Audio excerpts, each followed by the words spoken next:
আসসালামু আলাইকুম এভরিওয়ান, কেমন আছেন সবাই? আশা করছি সবাই ভালো আছেন। আমিও ভালো আছি। আজকে জাইনকে জাইনের ফ্রেন্ডের সাথে দেখা করাতে নিয়ে যাচ্ছি। দেখি যে জাইন অনেকদিন ধরেই বাইরে বের হতে যাচ্ছে। যদিও আমি খুব বেশি বাইরে বের হই ওকে নিয়ে, কিন্তু তারপরও আজকে মনে হচ্ছিল বৃষ্টি বৃষ্টি একটু ভাইবস আছে, তাই ওকে নিয়ে বের হওয়া যায়। কারণ এমনি টাইমে অনেক বেশি গরম থাকে। তো তারপর আমরা চলে গেলাম সাভার নবীনগরে। এখানে অলরেডি আমার বান্ধবী ওর ছেলেকে নিয়ে ওয়েট করতেছিল। বেশি টাইম ওয়েট করতেছিল না, 5-10 মিনিট হয়েছে আর কি ওয়েট করতেছে। আর এদিক থেকে তো আমি ওদেরকে দেখতেছিলাম যে ওরা কী করে, দুজন দুজনকে দেখে। ওদের আজকে সেকেন্ড টাইম দেখা। ওদের যখন আরও ছোট ছিল তখন ওদের দেখা হয়েছিল, বাট ওরা তো তখন চিনতো না দুজন দুজনকে।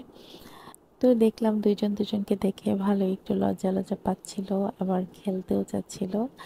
তারপরে কি হলো, জাইন হচ্ছে গিয়ে আজলানের গাড়িটা দেখলো, গাড়িটা দেখে খুব কান্না শুরু করলো। ও চাচ্ছিল ও একটা গাড়ি।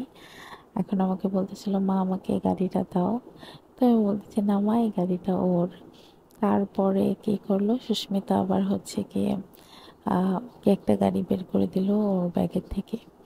তো তারপরে হচ্ছে তারা দুইজন এত খেলা শুরু করলো, মানে আমাদের দুজনকে ফেলে রেখে তারা দুজন দৌড়ের উপরে ছিল, একদমই দৌড়াদৌড়ি করতেছিল। আমি তো ভয় পাচ্ছিলাম যে ও যদি পড়ে যায় ওরা, তাহলে হাঁটু ছিলে যাবে। তো ওদেরকে বারবারই অ্যালার্ট করতেছিলাম যে বাবা দৌড় দিও না, দৌড় দিও না, হাঁটু ছিলে যাবে। তারপরে ওরা কি করতেছিল, গাছের উপর থেকে গাড়ি চালাচ্ছিল, মানে এটা ওরা রোড বানাচ্ছিল আর কি। তো তারপরে আমরা মাঝে মধ্যে ওদেরকে অ্যালার্ট করতেছিলাম যে গাছের পাতা ছিঁড়ো না বা গাছের কোনো ফুল ছিঁড়ো না, যদিও ওরা এত ফুল নিয়ে ব্যস্ত ছিল না। তো এই যে সাভার স্মৃতিসৌধে অনেক দিন পরে আসলাম আমি। আমার তো আসার পরে খুবই ভালো লাগতেছিল, কারণ দেশের কিছু দিনের যে পরিস্থিতি ছিল, এতে করে কোথাও কেউ যেতে পারতেছিল না। তো তারপরে আমরা একটা জায়গা সিলেক্ট করলাম। স্মৃতিসৌধে ঢুকেই হাতের বাম দিকে আমরা চলে আসলাম যেখানে হেলিকপ্টার ল্যান্ড করে। তো এই জায়গায় এসে আমরা একটু বসলাম।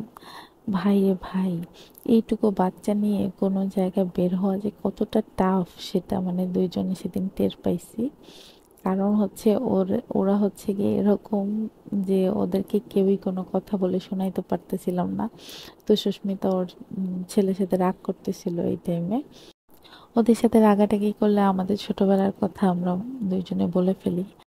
তো তারপর আবার হাসাহাসি করি।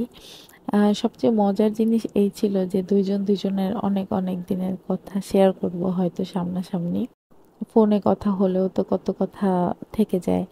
তো কিছুই আসলে হয়নি, কারণ হচ্ছে আজলান আর জাইন হচ্ছে এত বেশি দুষ্টামি করতেছিল, পুরাই আমরা মানে ওদের প্রতি আহ অসুস্থ হয়ে যেতেছিলাম, কারণ ওরা এত দুষ্ট এত দুষ্ট। আমার ছেলে তো সেই দূরে দূরে চলে যেতেছিল আমাকে রেখেই। তো আমি ওরে বলতেছিলাম, বাবা এত দূরে যেও না, সাপ আছে, হ্যান আছে, ত্যান আছে, কিন্তু সে কোনোভাবেই ভয় পাইতেছিল না। তারপরে সুস্মিতা আমাকে বলতেছে যে আমি তো মনে করছিলাম আমার ছেলে খুব দুষ্টামি করে, এখন দেখতেছি না, তোর ছেলে আরো বেশি দুষ্টামি করে। তো আমি বললাম যে হ্যাঁ, আসলেই আমার ছেলে খুব খুব অ্যাক্টিভ। যদি আমি বলি 100 জনের মধ্যে 2 জন অ্যাক্টিভ, তার ভিতরে আমার ছেলে 1 নম্বরে থাকবে। আসলে এখনকার সব বাচ্চারাই অ্যাক্টিভ আমি দেখতে পাই। কিছু কিছু বাচ্চা আছে যারা হচ্ছে খুবই ভদ্র সদ্র নম্র। তো এখানে হচ্ছে গিয়ে আমরা যখন বাইরে বের হব, তখন হচ্ছে জাইন কান্না করতেছিল আর বলতেছিল, মা আমাকে কোলে নাও, আমাকে কোলে নাও, কারণ সে একটু টায়ার্ড হয়ে গেছে। তো পরে ভাবলাম যে না, ছেলেটা টায়ার্ড হয়ে গেছে, তাহলে ওকে আমি কোলে নিই। আসলে কি, আমি কখনোই জাইনের বাবাকে ছাড়া আমি কোথাও যাই না, কারণ হচ্ছে ও প্রচণ্ড পরিমাণে কোলে উঠতে চায়, তখন দেখা গেছে যে আমি টায়ার্ড হয়ে যাই। তো এখানে আমরা স্ট্রিট ফুড খেতে চলে আসছিলাম পল্লী বিদ্যুৎ ফুড ভ্যালিতে। এইটা অবশ্যই অবশ্যই সাভারে যারা থাকে সবাই চেনে। তো এই জায়গাটাতে আমরা সবাই কম বেশি খাওয়া দাওয়া করি। তো এখানে গিয়ে হচ্ছে গিয়ে আমরা কিছু কিছু খাইছি।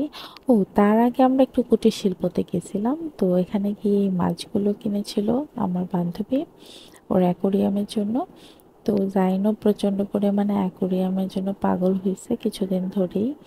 তো আমি ভেবেছি ওর জন্য কিছু আমি কিনবো। তো আজকে আমি কিছুই কিনিনি, কারণ হচ্ছে আমি জাইনকে নিয়ে একা একা কিছুই হ্যান্ডেল করতে পারবো না। তাই ভাবছিলাম যে ওর বাবাকে যেদিন নিয়ে আসবো সেদিন আমি হচ্ছে কিছু একটা কিনবো। তো কিছুদিন আগেই আমাকে জাইনার পাপা এসে আম, একটা সুন্দর বড় একটা মিরর কিনে দিছিল আমাদের অ্যানিভার্সারিতে। সেটা আমাকে গিফট করেছিল। তো এর জন্য আমি আজকে কিছুই কিনিনি। আমি সুস্মিতাকে বলতেছিলাম যে আমি কিছুই কিনবো না।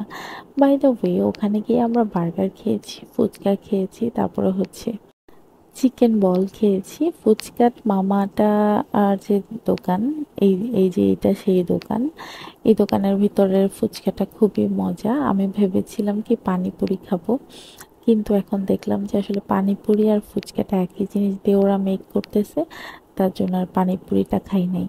কারণ হচ্ছে পানিপুরির সবচেয়ে স্পেশাল হচ্ছে গিয়ে পানিপুরির যে ফুচকাটা সেটা সেটা যদি কুচকুচে না হয়, কুড়মুড়ে না হয়, তাহলে কিন্তু পানিপুরি একদমই মজা লাগে না। তো এখানে আমরা বসে ফুচকা খাচ্ছিলাম। বান্ধবীরা যখন আড্ডা দিই তখন ফুচকা খাবো না এটা তো হয় না। তার জন্য আমরা ভাবলাম যে না, লাস্ট ফিনিশিংয়ে আমরা ফুচকা খাবো। তারপরে আমরা একটা দুইজনে দুটো ফুচকা নিলাম। আমাদের ছেলেরা খুব আম, সেটার মধ্যে মাখামাখি করতেছিল। তারা হচ্ছে টকটা যখন দেয়, ওই টকের মধ্যে চামচটা যে থাকে ওই চামচটা নিয়ে নাড়াচাড়া করতে বেশি পছন্দ করে। তারপরে দেখলাম যে তারা দুইজন একটু খায় না, কিন্তু দুষ্টামি করতেছিল আসলে। আর ওরা দুইজন ভালোই ছিল। আমার ছেলে আসলে সত্যি কথা বলতে কোথাও গিয়েই তার একটার পর একটা জিনিস নিয়ে লেগে যায় একটা বাচ্চার সাথে একটু টাইম খেললেই। কিন্তু আজলানের সাথে একটু ঝগড়া করে নাই। ওরা দুইজন খুব ভালো মতো খেলতেছিল, কারণ আজলান নিজেও খুব শান্তশিষ্ট একটা ছেলে। আম, ও অনেক অনেক লক্ষ্মী একটা বাচ্চা। আমার ছেলেও খুবই লক্ষ্মী, কিন্তু হচ্ছে একটু অ্যাক্টিভ বেশি, এই হচ্ছে সমস্যা। তো এতে করে দেখা গেছে দুইজনে দুজনেরটা একটু বুঝতে পেরেছে। এত সুন্দর মতো যে বসে বসে খাবে এটা তো আমি কল্পনাও করি নাই। তো পরে খাইতেছিল, এই আর কি। তো আমাদের খাওয়া দাওয়া শেষ করার পরে আমরা রিক্সা করে চলে আসবো বাসায়।